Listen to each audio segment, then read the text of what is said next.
ఓం సాయిరామ్ శ్రీ సచ్చిదానంద సమర్థ సద్గురు సాయినాథ్ మహారాజ్ కీ జై.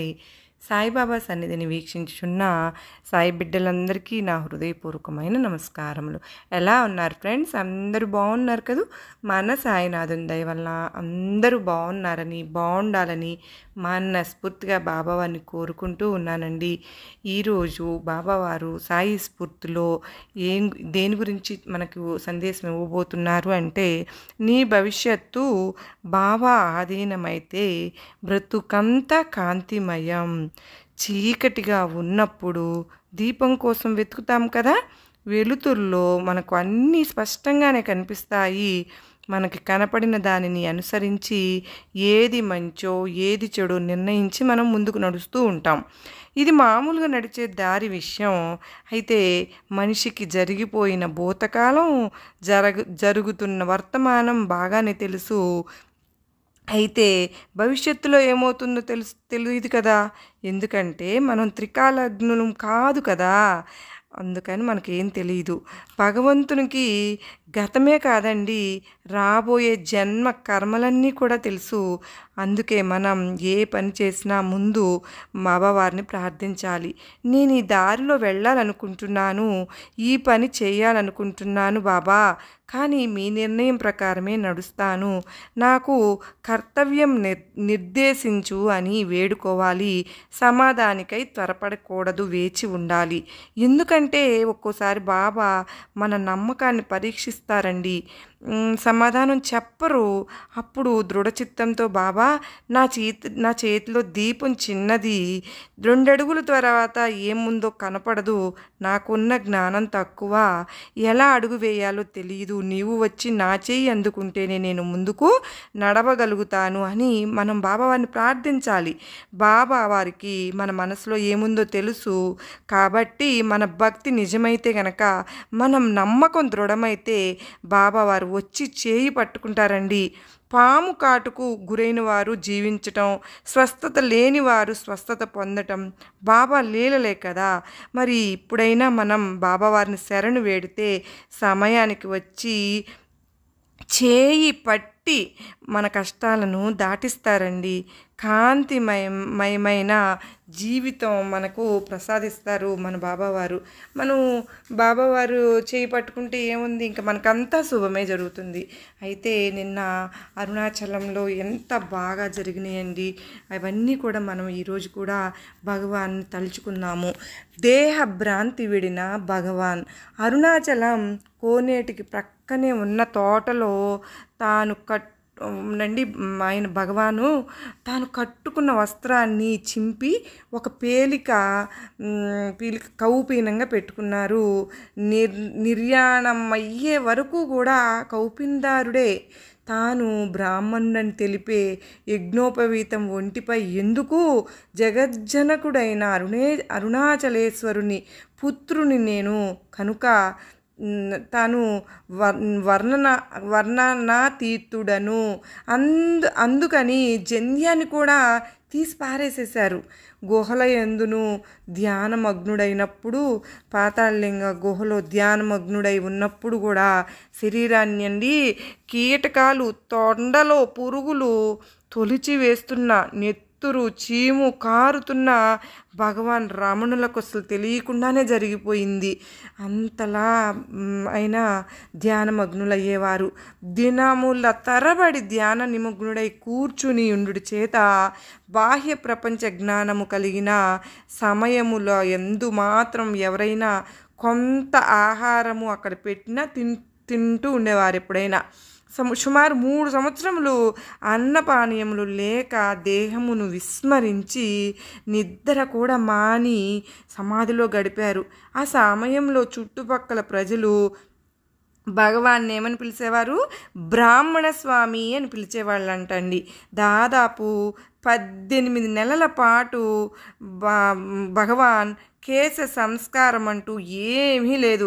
అప్పటి తన దేహ స్థితిని గురించి శ్రీ సూరి నాగమ్మ గారికి ఇలా చెప్పారంట. జుట్టు అంతా అట్టలు కట్టి ఒక బుట్టవలే అల్లుకుపోయింది. చిన్న చిన్న బెట్టలు, దుమ్ము అందులో ఇరుక్కుపోయాయి. తల బరువుగా అయిపోయింది. అప్పుడు గుండు చేయించారు. దాంతో శరీరం ఎంతో తేలిక పడింది అని చెప్పేవారంట. అరుణాచల శివ, అరుణాచల శివ. అయితే మనం బాబావారి సాయి ప్రేమ అమృతంలోకి వెళ్ళిపోదామా అండి? మరి పారాయణంలోకి.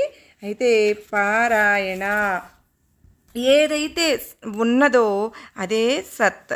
అయితేనండి పారాయణ మనం చేసుకుంటూ ఉన్నాము. అది మళ్ళీ మీరు దాన్ని మనం అసలు ఇవాళ ఏం చేశాము అనేది కూడా మననం చేసుకోమని మన బాబావారు మనకు చెప్పారు కదా. అది ఒక్కసారి మనం అందరం గుర్తు చేసుకుందామండి. పారాయణ దుఃఖహేతువులైన వ్యక్తిత్వపు పరిమితులను దాటించి అన్ని పరిమితులకు పరమైన ఆనందాన్ని అందించి పరాయణత్వాన్ని కలిగించేదే పారాయణ. ఒకానొక మహత్తర అంశాన్ని కూలంకషంగా అధ్యయనం చేసి అపారమైన దాని తత్వాన్ని ఆకలింపు చేసుకునే సాధనం పారాయణ. సద్గురు దివ్య పాదాలను హృదయంలో ప్రతిష్ఠించుకుని భక్తి రాగ రంజితమైన మనస్సు అనే కుంకుమతో ఆ పాదాలకు పారాయణ చేయడమే పారాయణ. మరి బాబావారి ప్రేమ అమృతంలోకి ఎంటర్ అయిపోదామండి. షిరిడీలోని భక్త సమూహం రహతాలోని ఈద్గా వద్దకు వెళ్ళారు. గట్టి ప్రయత్నం చేసి బాబావారిని వెంటబెట్టుకుని షిరిడీ తిరిగి రావాలని అనుకున్నారు. కానీ బాబా దానికి వ్యతిరేకంగా ఫకీర్ మహాకోపిష్టి, అతని జోలికి వెళ్ళకండి, అతడు నన్ను అసలు విడిచిపెట్టడు, మీరు ఇక్కడి నుంచి పలాయనం చిత్తగించండి, ఇప్పుడు ఊళ్ళో నుంచి వచ్చి మీ పని పడతాడు, అతని కోపం పరమ కఠినం, రాగానే ఉగ్రుడై మండిపడతాడు, వెంటనే బయలుదేరి వెళ్ళి షిరిడీ దారి పట్టండి అని చెప్పారు. ఇప్పుడు ఏమిటి కర్తవ్యం? బాబా ఇలా వ్యతిరేకంగా చెప్పారేమిటి అని అనుకోసాగారు. ఇంతలో అకస్మాత్తుగా ఫకీరు వచ్చాడు. కుర్రవాడి కోసం వచ్చారా? ఇక్కడ ఏం మాట్లాడుకుంటున్నారు? షిరిడీకి మరలా తీసుకువెళ్ళాలనే ఉద్దేశంతో వచ్చారు కదూ, ఆ శ్రమ పడకండి అని మొదట అన్న. గ్రామస్తుల ఒత్తిడికి మెత్తబడి కుర్రవాని వెంట నన్ను కూడా తీసుకుని వెళ్ళండి అని అన్నాడు. ఆ విధంగా ఫకీర్ కూడా బాబా వెంట వచ్చాడు. అతడు బాబాను విడిచిపెట్టడు, బాబా కూడా అతనిని విడిచి ఉండరు. ఇది ఎలా సంభవమో అర్థం కాలేదు. సాయి పరబ్రహ్మమూర్తి, జవహరాలి భ్రమలతో కూడిన గుమ్మడి పండు. దేవీదాసు పరీక్షించగా షిరిడీలో అతని బండారం బ్రద్దలైంది. దేవీదాసు సుందరమైన ఆకారంతో, తేజోవంతమైన కళ్ళతో, మనోహరమైన రూపం కలవాడు. 10-11 సంవత్సరాల వయసులో మొదటిసారిగా షిరిడీకి వచ్చాడు. ఆ లేత వయసులో అతని నడుముకు ఒక లంగోటి మాత్రమే ఉండేది. యాత్రికునిగా వచ్చిన మారుతి దేవాలయంలో అతను దిగాడు. అప్పాబిల్లు, మహల్సాపతి అతని వద్దకు వచ్చిపోతూ ఉండేవారు. కాశీరాము మొదలగు వారు అతనికి స్వయంపాకానికి సరుకులు ఇచ్చేవారు. అలా అతని మహిమ పెరిగింది. బాబా పెళ్లివారితో కలిసి షిరిడీకి రావడానికి 12 ఏళ్ల ముందే దేవీదాసు వచ్చి షిరిడీలో ఉండసాగాడు. ఇతడు అప్పాబిల్లుకు పలకపైన రాయడం నేర్పించాడు. వెంకటేశ స్తోత్రం చదివించేవాడు. అందరితో కంఠస్థం చేయించేవాడు. అలా పాఠాలు నియమంగా జరిగేవి. దేవీదాసు మహాజ్ఞాని. తాత్యాకోతే అతనిని గురువుగా ఎన్నుకున్నాడు. కాశీనాథు మొదలైన వారు అతనికి ముఖ్య శిష్యులై అతని చరణాలను ఆశ్రయించారు. అతని వద్దకు ఒక జవహరాలి ఫకీరు వచ్చాడు. శాస్త్రాలపై వాదోపవాదాలు జరిగాయి. విరాగి అయిన దేవీదాసు ఫకీర్ను ఓడించగా ఆ ఫకీర్ను అక్కడి నుండి తరిమివేశారు. అతడు అక్కడి నుండి పోయి వైజాపురి ఉన్నాడు. అనేక సంవత్సరాలకు తిరిగి వచ్చి సాయినాథుడికి నమస్కరించాడు. తను గురువు, అతను శిష్యుడు అన్న అతని భ్రమ తొలగిపోయింది. బాబా అతనిని పూర్వం వల్లనే సత్కరించారు. పశ్చాత్తాపంతో అతడు పరిశుద్ధుడయ్యాడు. ఇటువంటివి బాబా అగాధ లీలలు. ఫకీర్ యొక్క భ్రమలు విధివిసాత్తు తొలగిపోయే వరకు తాను గురువు, బాబా శిష్యుడు అనే భావాన్ని బాబా ఆదరించారు. అతని గురువు పదవి అతనిది, మన శిష్య పదవి మనది అన్నది ఇక్కడ ఉపదేశం. దీనిని సాయినాథులు స్వయంగా ఆచరించారు. మనం ఎవరికి సంబంధించిన వారమైనా కావచ్చు, లేదా ఎవరినైనా మన వారిగా చేసుకోవచ్చు. దేనికంటే వేరుగా ఉండడం మాత్రం మంచిది కాదు. దానివల్ల భవసాగరాన్ని తీరాన్ని చేరుకోలేరు. ఈ సందర్భంలో ఇది ఒక బోధ కానీ అహాన్ని త్యజించాలని మనసును నిశ్చయించుకున్న వారు అరుదు. అట్టి నిరభిమానులు శరీర అభిమానాన్ని జయించగలరు. ఇక్కడ స్వబుద్ధి కల్పన చాతుర్యము పనికిరావు.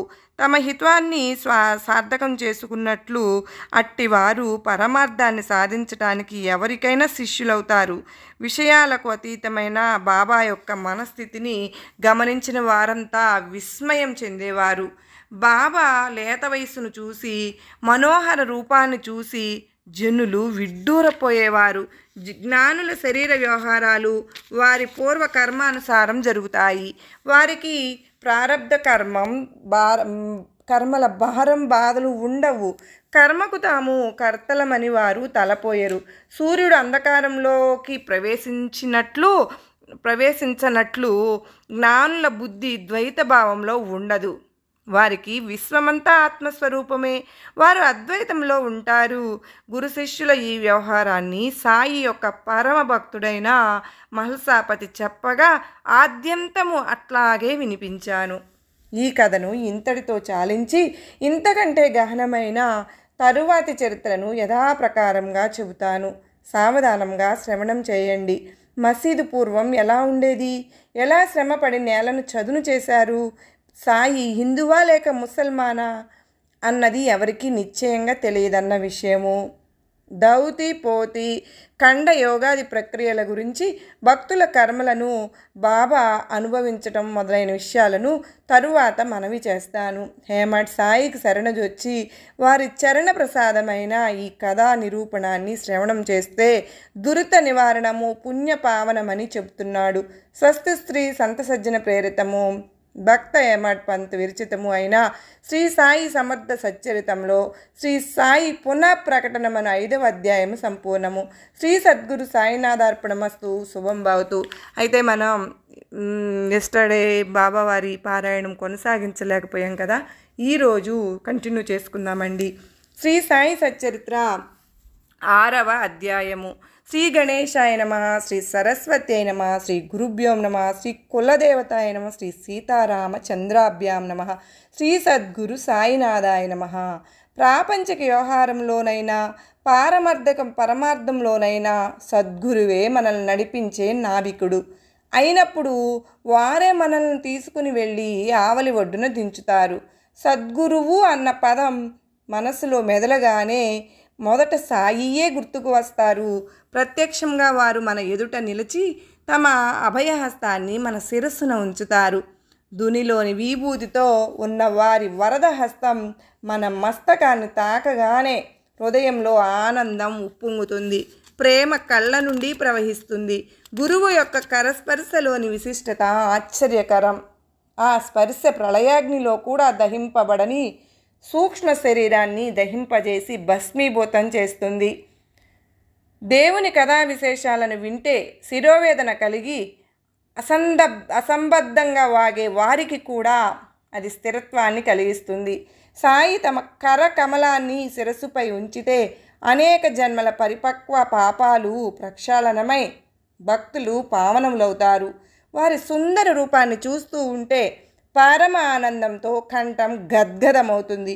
కళ్ళ నుండి ఆనంద బాష్పాలు ప్రవహిస్తాయి. హృదయంలో అష్టభావాలు ప్రకటనమవుతాయి. సోహం భావం జాగృతమై ఆత్మానందం కలుగుతుంది. నేను నువ్వు అనే భేదభావం వెంటనే సమసిపోయి సమరసమైన అద్వైత భావం కలుగుతుంది. పురాణాలను పవిత్ర గ్రంథాలను చదువుతుంటే అడుగడుగునా సద్గురువు స్మరణకు వస్తారు. సాయిబాబా రామునిలా కృష్ణునిలా నటిస్తూ తమ చరిత్రను తామే వినిపిస్తారు. భాగవతం వినడానికి కూర్చుంటే సాయి నకశకాంతం కృష్ణునిలా భక్తుల హితం కోసం ఉద్ధవగీతను గానం చేస్తున్నట్లు అనిపిస్తుంది. ఊరికే మాట్లాడుతూ కూర్చుంటే కూడా తమ అనుభవాన్ని చెప్పాలని అకస్మాత్తుగా సాయినాథుని కథ గుర్తుకు వస్తుంది. చెప్పడానికి కాగితం తీసుకుని వ్రాద్దాము అనుకుంటే అక్షరానికి అక్షరం జోడించను వీలు కాదు. కానీ అదే సాయి తమ శక్తితో వ్రాయిస్తే రచనాధార ఆగకుండా సాగుతుంది. అహంభావం తలెత్తినప్పుడల్లా వారు దాన్ని తమ హస్తంతో క్రిందకు అణిచివేసి తమ శక్తిపాతంతో శిష్యులను కృతార్థులను చేస్తారు. కాయ వాచ మనస సాయి సమర్థునికి సాష్టాంగపడితే కోరుకోకుండానే ధర్మార్థ కామమోక్షాలు తమంతట తామే హస్తగతమవుతాయి. కర్మ, జ్ఞాన, భక్తి యోగాలనే ఈ 4 మార్గాల ద్వారా ఈశ్వర ప్రాప్తి. ఈ 4 దిక్కుల నుండి బయలుదేరినప్పటికీ ఇవి మనల్ని గమ్యాన్ని చేర్చుతాయి. భక్తి మార్గం తుమ్మవనం వంటిది. గుంతలతో కూడిన అతి కష్టమైన మార్గం. ఒక్కో అడుగు వేస్తూ నడిచే ఇరుకు మార్గం. అయినా అది హరి సమీపానికి తీసుకుని వెళ్తుంది. ముళ్లను తొలగించుకుని అడుగు వేయాలి. ఇదొక్కటే సులభోపాయం. అప్పుడే నిర్భయంగా మన ధామాన్ని చేరుకుంటామని గురుమాత స్పష్టంగా చెప్పారు. మనోమాలిన్యాన్ని భక్తితో శుభ్రం చేస్తే వైరాగ్యం వికసిస్తుంది. జ్ఞానం పుష్పించి కైవల్య ఫలం లభిస్తుంది. ఆత్మానందం కలుగుతుంది. జనన మరణాలు కూడా తప్పుతాయి. పరమాత్మ స్వయం సిద్ధుడు. అతడే త్రివిధ రూపమైన సచ్చిదానందుడు.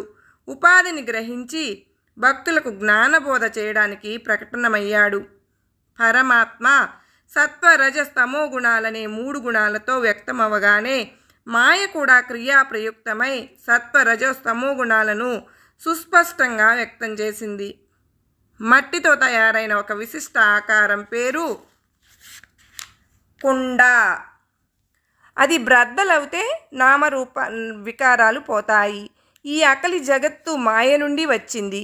జగత్తు మాయాకార్య కారణభావం కలిగి ఉంటాయి.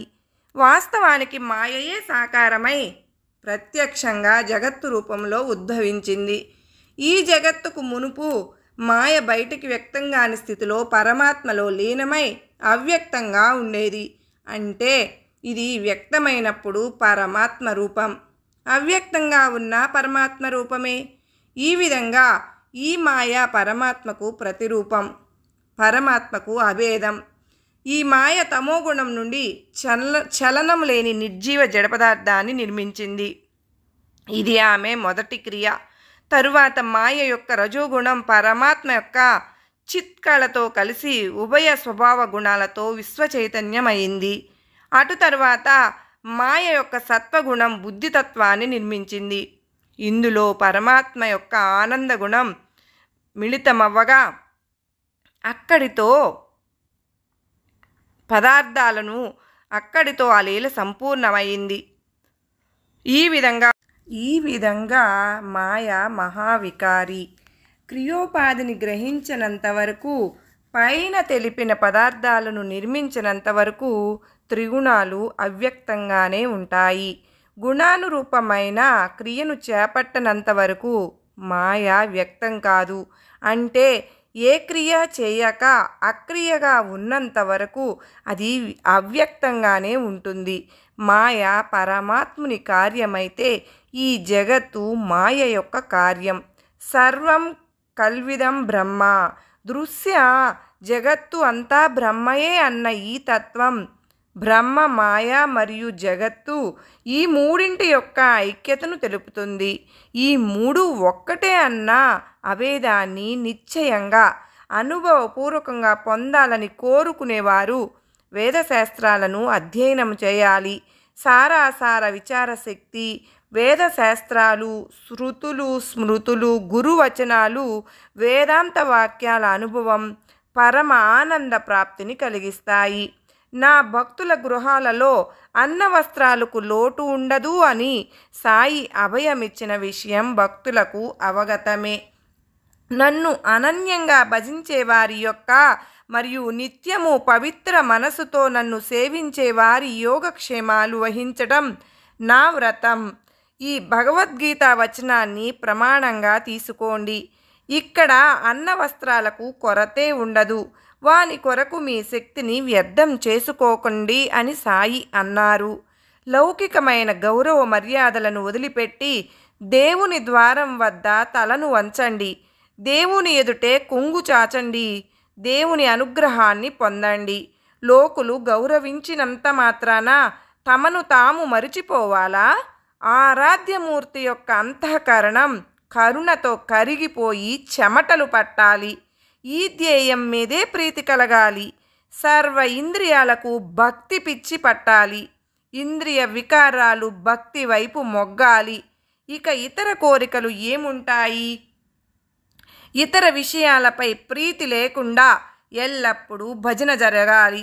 మనసు అన్నింటినీ మరచిపోయేలా నామస్మరణం యందు లగ్నమవ్వాలి. అప్పుడు శరీరము, గృహము, ధనము ఇవి గుర్తుండవు. చిత్తం పరమ ఆనందంలో నిమగ్నమవుతుంది. మనసు నిశ్చయంగా సమదర్శి అయి పరిపూర్ణమైన ప్రశాంతతను పొందుతుంది. సత్సంగం చేసిన ఫలితంగా చిత్తవృత్తి శాంతించాలి. అనేక విషయాలపై చంచలంగా భ్రమించే మనసుకు తల్లీనత ఎక్కడిది? శ్రోతలు ఈ సాయి చరిత్రను శ్రవణం చేస్తే మనసు భక్తి వైపు మళ్ళుతుంది. ఫ్రెండ్స్, ఇంతటితో ఈరోజు పారాయణం ఆపుకుని మరలా రేపు మన సాయి అమృతంలో, ప్రేమ అమృతంలో కలుసుకునేంతవరకు మీరందరూ కనుక ఈ వీడియో నచ్చినట్లయితే లైక్ చేయండి, సబ్స్క్రైబ్ చేయండి. అలాగే మీ ఫ్యామిలీ అండ్ ఫ్రెండ్స్, బాబా వారి భక్తులకు షేర్ చేయండి. సాయి బాబా అని కామెంట్ చేయడం మాత్రం మర్చిపోవద్దు ఫ్రెండ్స్. మరలా రేపు తిరిగి సాయి ప్రేమ అమృతంలో కలుసుకుందాం. సర్వే జనా సుఖినో భవంతు.